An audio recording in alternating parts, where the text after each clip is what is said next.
The Great Wall of China is commonly known as one of the most incredible feats in human history.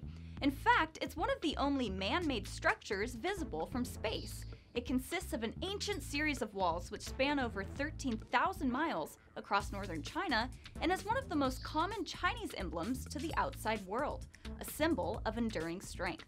I'm Stephanie Essen, and in this episode of IDZ Weekly, you'll find out how Intel is helping preserve this Great Wall. Despite the wall's great power, over 450 years of wear make it challenging to maintain its fortitude over time. However, Intel recently changed the timeline of its preservation for many more years to come. Intel partnered with the Foundation for Cultural Heritage Conservation to preserve and protect the Jiankou section of the Great Wall. Here's how it works. An Intel Falcon 8 Plus drone aerially inspects the wall and takes tens of thousands of high-resolution pictures of areas which are too dangerous for human access.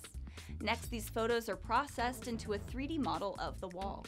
What used to take about a month in the past now only takes 3 days, greatly aiding the preservationists with a highly effective repair schedule. Also, AI technologies are being used to help analyze the exact types of repairs needed, calculate the time, labor, and cost of materials for reconstruction. To find out more about Intel's work in preserving the Great Wall of China, be sure to check out the links. Thanks for watching, and I'll see you next Monday.